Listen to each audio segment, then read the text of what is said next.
Welcome back to Tymkwi! And today we have another video for you guys on ways that you can become a travel YouTuber and the tools that you need to have or can develop to get to where you want to get to in your travel journey with YouTube.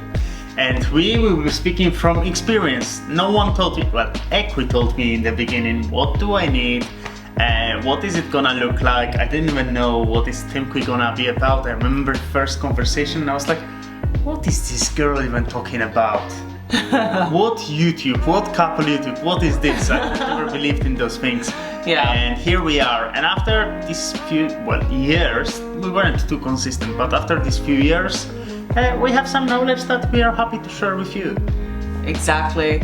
And we've come a long way in comparison to our very first video that we filmed, which was not another YouTube couple, to now filming around the Mediterranean, experiencing delicious foods, and also calling this our lifestyle, which is crazy to us. But yet so beautiful. Yet so beautiful. And we don't want to gatekeep or anything. We want to share that information with all of you guys that always wish to do the same thing, but never had the guts to do it. And here's the information on how to do that.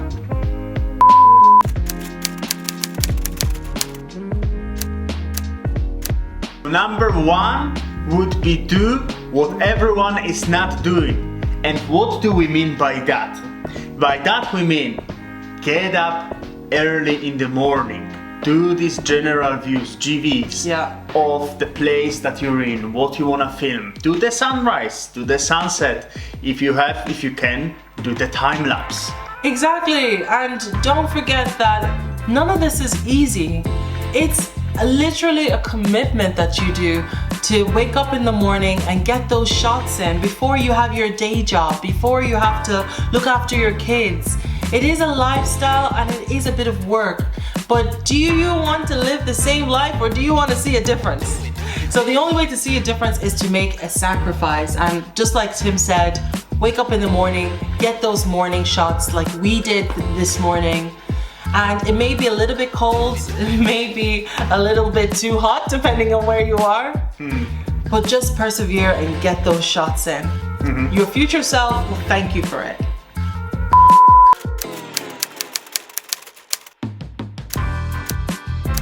Point number 2 is get familiar with the software that you use.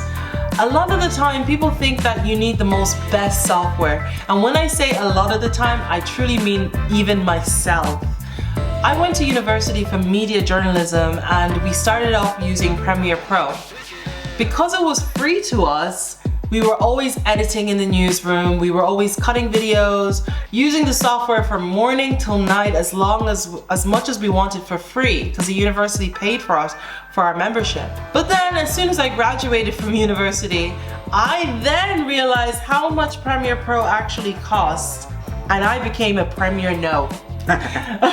Obviously, later down the years, I was able to afford that software, but I then had to go back to older softwares that I felt was a little bit too soft for me, like iMovie or Final Cut Pro.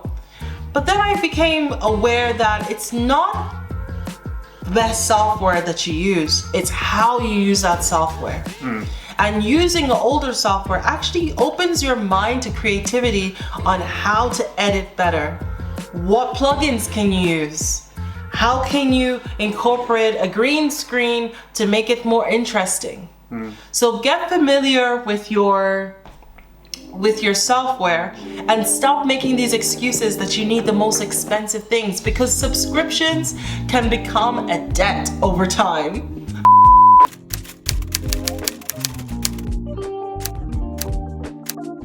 Number 3 would be vlogging. Get comfortable with holding the camera. Well, now we have a comfortable setting. We are just two of us at home, we're recording, but you see us also being outside, and sometimes you will be just the only idiot there standing with camera while everyone is looking at the view, and there will be one Tim holding the camera and talking to the camera, and it is, guess what, 10 out of 10 times it is uncomfortable. But because of that, we are able to show you what we are going through, the whole emotions that are going into this particular moment, what we're doing right now, and it actually is great to watch back and see what we did. Yeah.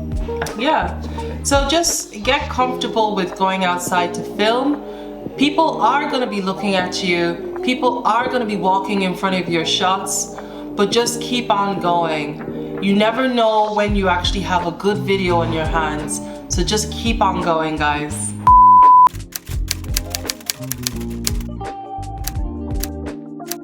Point number 4, guys, is use the equipment at your disposal. So just like we said about software, try to start with a smaller camera if you don't have a big one. The best equipment that you have is the one that's in your pocket, and highly underestimated, your mobile phone.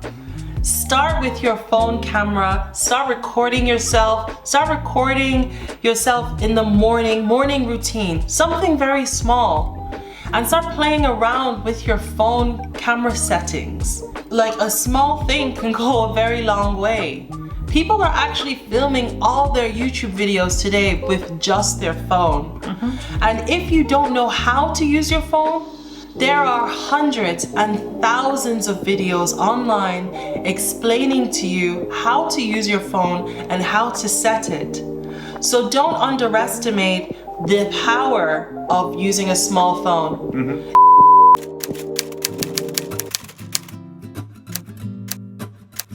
Point number 5, guys, is play around with shots.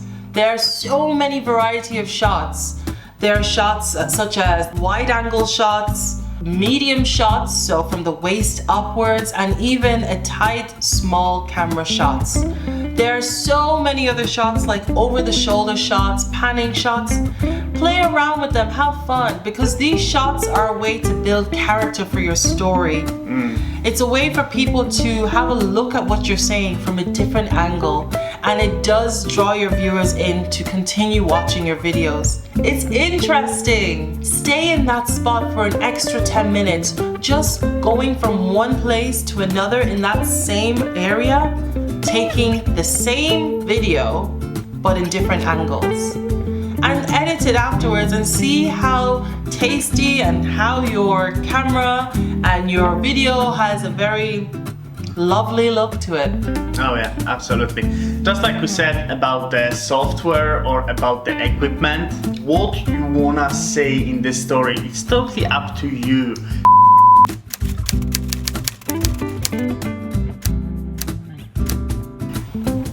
Point number 6 is plan in advance your video.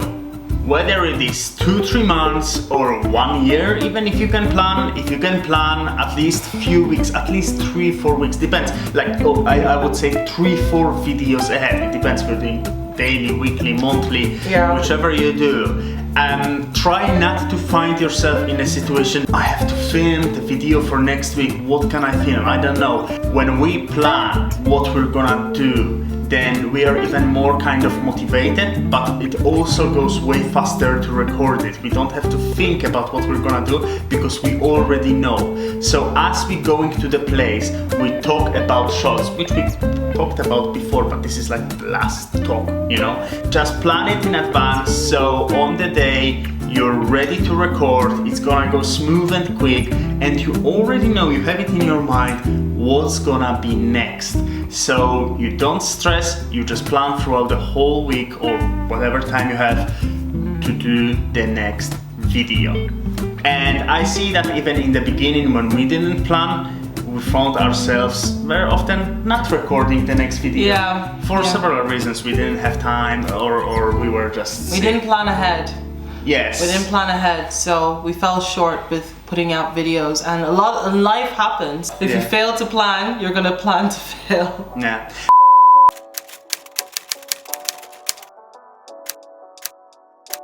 Seventh point is perseverance. Persevere on. People are always gonna say things about whatever you're doing.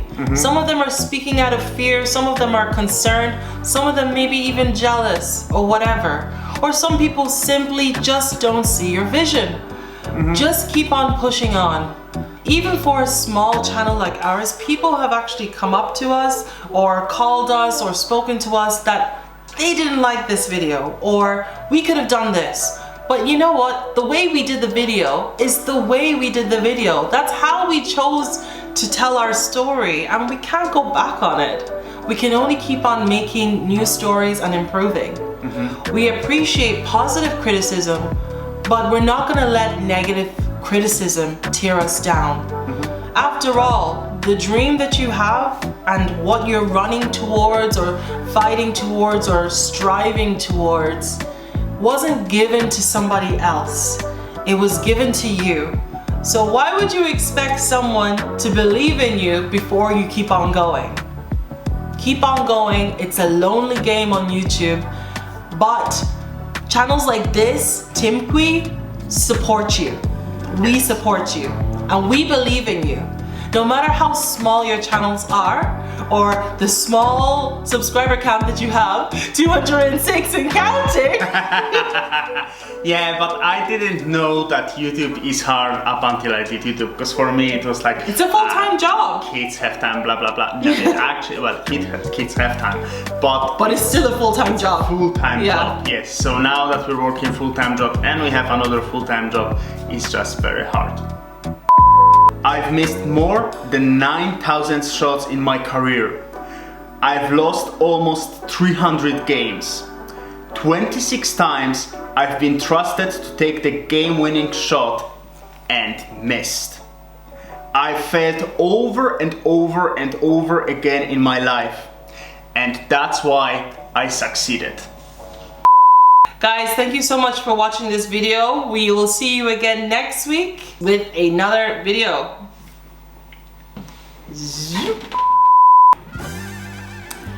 Just a small point is when you're talking to the camera, just be careful doing this to my face. Oh, sorry. Yeah, no, it's okay. It happens when people talk. You can still do that, but try not to swing in my face.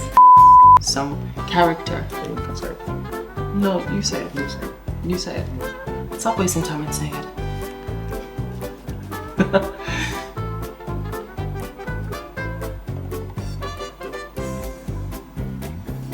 Say it. Point number 5 is play with variety. Is that how I pronounce it? Variety. Variety. Yeah. You can have the action shot, the whichever it is, because I don't want to talk about it because I got lost. You start. Okay. Can you get unangry for a second so we can film the video? Thanks. Before the players go into the field to play the game, and they have the last stop. So that's when we have. Okay, I was bad about that. But basically.